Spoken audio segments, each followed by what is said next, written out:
Good morning. Welcome to another edition of Coffee with Tea. I'm your host, the amazing Tea Street.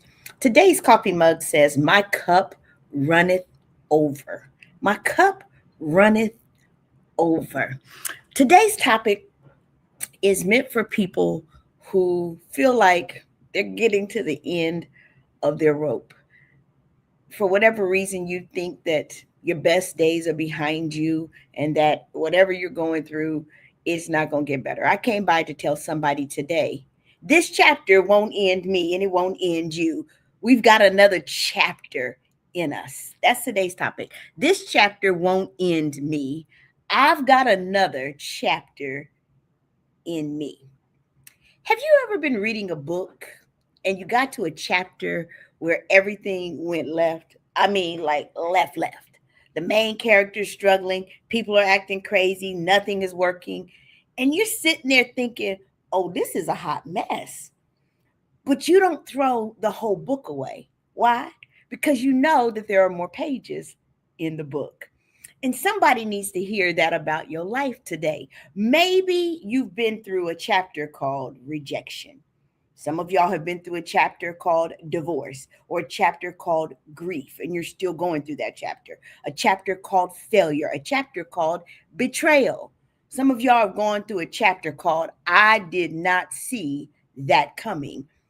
And some chapters are so painful that while you're living them, they seem like the whole story. But here's what I've learned: a hard chapter is not automatically the last chapter. A hard chapter, good morning, Miss Brown, is not necessarily the last chapter. You survived something that tried to convince you that your story was over. But look at you, still here, still breathing, still becoming. So I've made up my mind that this chapter won't end me because I've got another chapter in me. And if you're going to turn the page, you've got to remember three things. Good morning, Alana. Good morning, Jackie. You got to remember three things if you're going to turn the chapter and the pages of your life's book. Good morning, Miss Woods. Number one, and I don't have them on the screen for you today. One, don't confuse a period with the end of the book. Sometimes something ends and we assume everything has ended. The relationship ended, the job ended, the opportunity ended, the friendship ended, the dream didn't happen the way you planned. And because something put a period on one sentence, you started writing the end across your whole life. No, ma'am, no, sir. That was a period, not your obituary. That was a period. Good morning, Kelly. Good morning, everybody who's on. I'm so grateful to see you guys on. That was a period. That was not your obituary. Some things are supposed to end. Every chapter has a last sentence. And sometimes you need that chapter to close because you've learned something it came to teach you. But here's the problem: we keep rereading chapters.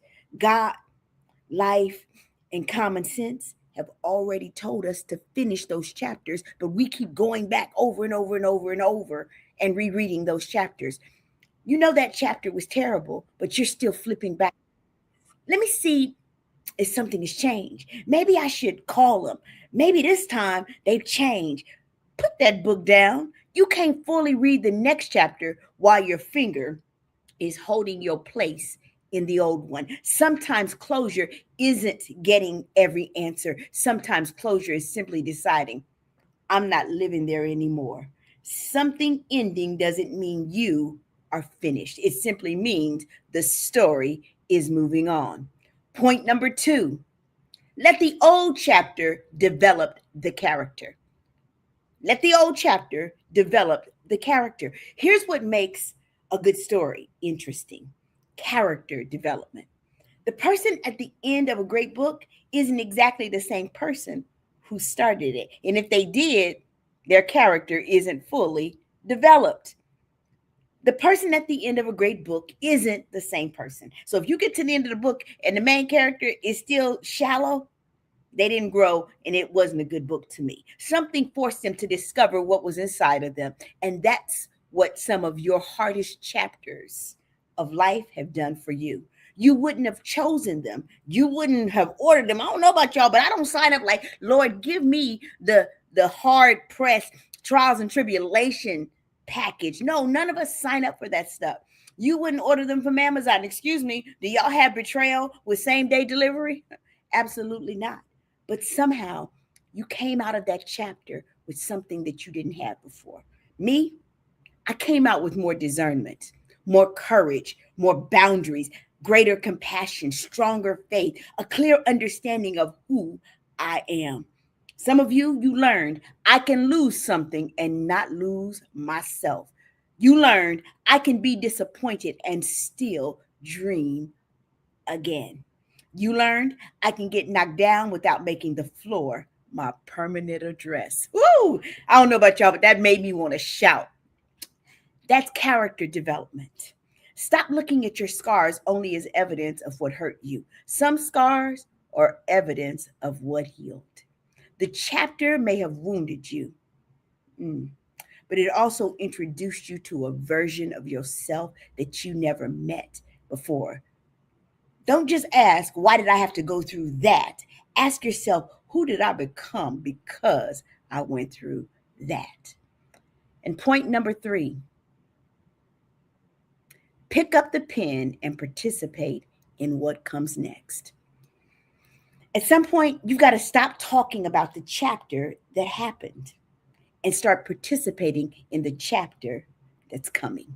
Because you can't change chapter 12, but baby, chapter 13 has blank pages. And those pages represent possibility.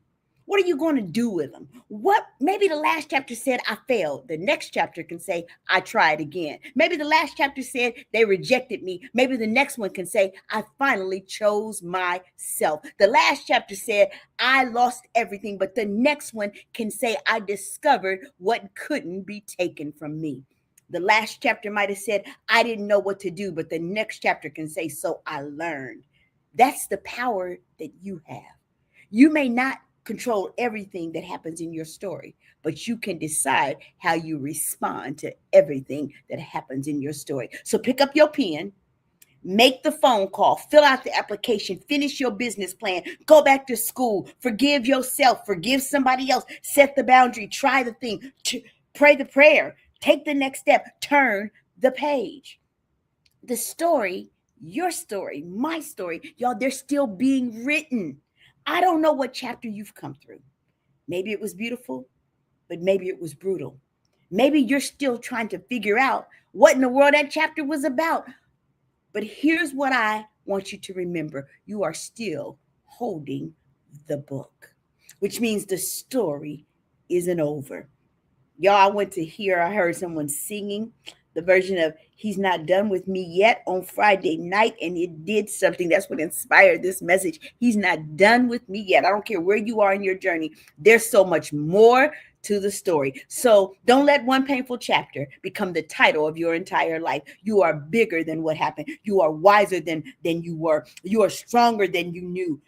And there's still pages in front of you.